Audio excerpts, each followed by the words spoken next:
اچھا، تو آج ہم ایک بہت مشہور کتاب رابرٹ کیوساکی کی رچ ڈیڈ پور ڈیڈ پر بات کر رہے ہیں۔ اس کا ایک تفصیلی جائزہ لیں گے۔ جی بالکل۔ ہمارا مقصد ہے کہ اس کے جو بنیادی خیالات ہیں، جو اسباق ہیں، اور خاص طور پر وہ جو امیر والد اور غریب والد کی سوچ کا فرق ہے، اس کو سمجھا جائے۔ جی، اور یہی فرق اصل میں کتاب کی بنیاد ہے۔ کیوساکی بتاتے ہیں کہ کیسے ان کے دو والد تھے، آپ نے ذکر کیا۔ ایک ان کے اپنے والد جو اعلیٰ تعلیم یافتہ تھے، سرکاری ملازم، مگر مالی طور پر ہمیشہ پریشان رہتے تھے، جنہیں وہ غریب والد کہتے ہیں۔ بالکل۔ اور دوسرے ان کے دوست کے والد جو شاید زیادہ پڑھے لکھے نہیں تھے، مگر سرمایہ کاری اور بزنس سے وہ امیر بنے، یعنی امیر والد۔ تو یہیں سے وہ تضاد شروع ہوتا ہے۔ جی ہاں، دو بالکل مختلف مالیاتی ذہنیتیں۔ تو پہلا بڑا سبق کیا ہے جو امیر والد کی سوچ سے نکلتا ہے؟ وہ کہتے ہیں امیر پیسے کے لیے کام نہیں کرتے۔ ہاں، پیسہ ان کے لیے کام کرتا ہے۔ یہ مطلب روایتی سوچ سے بالکل الٹ ہے۔ ٹھیک۔ غریب اور متوسط طبقہ وہ تنخواہ کے لیے کام کرتا ہے، جاب سیکیورٹی اہم ہوتی ہے، جبکہ امیر والد کا فلسفہ ہے اثاثے بنانا، ایسٹس۔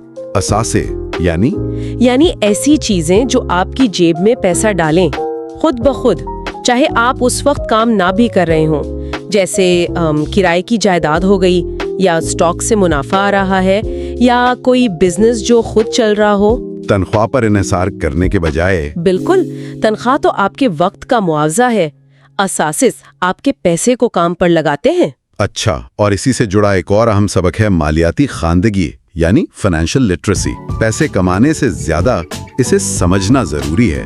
بہت ضروری، خاص طور پر اثاثوں اور واجبات میں فرق سمجھنا، ایسٹس اور لائبلٹیز۔ یہ تھوڑا وضاحت کریں گے۔ اثاثہ جیب میں پیسہ ڈالتا ہے، جی، اور واجبات یعنی لائبلٹیز جیب سے پیسہ نکالتے ہیں۔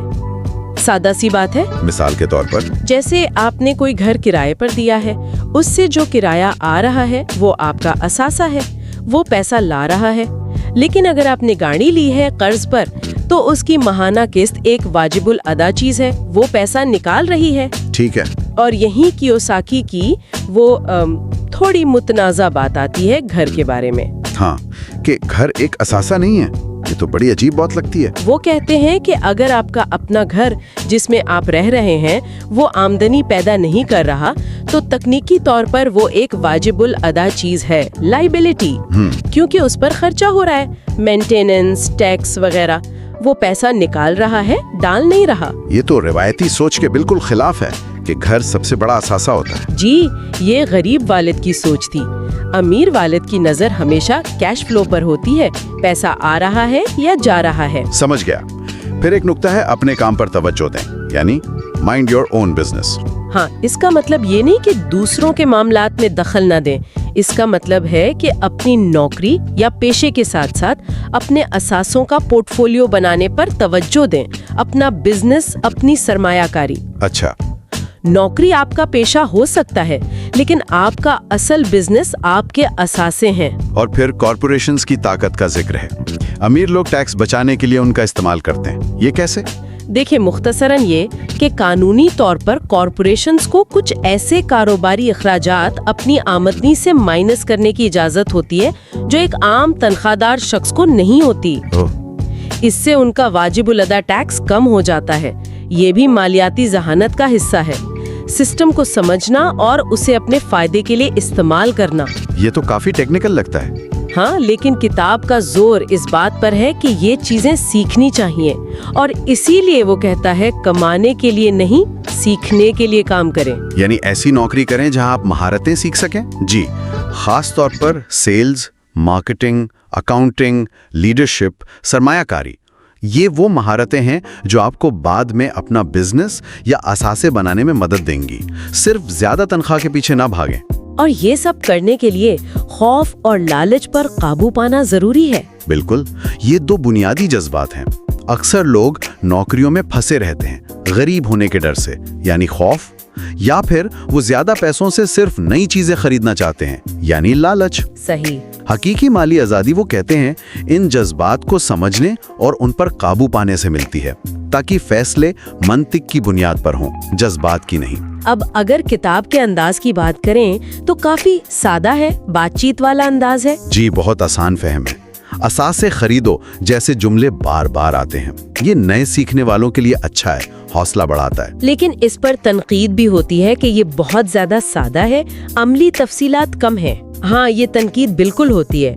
ناقدین کہتے ہیں کہ خیالات بنیادی ہیں، کوئی سٹیپ بائی سٹیپ گائیڈ نہیں ملتی، اور کچھ لوگ تو رچ ڈیڈ کی کہانی کے سچ ہونے پر بھی سوال اٹھاتے ہیں۔ اچھا، جی، کہ شاید یہ کردار پوری طرح حقیقی نہ ہو۔ بہرحال کتاب کا پیغام اہم ہے۔ تو اس کی خوبیاں کیا ہیں؟ میرے خیال میں سب سے بڑی خوبی تو ذہنیت بدلنے کی ترغیب ہے۔ بالکل، یہ روایتی سوچ کو چیلنج کرتی ہے۔ پڑھو، لکھو، اچھی نوکری کرو، یہ عمل پر اکساتی ہے۔ پڑھنے میں آسان ہے، حوصلہ دیتی ہے۔ اور خامیاں؟ خامیاں وہی ہیں، تجربہ کار لوگوں کے لیے شاید گہرائی کم ہے۔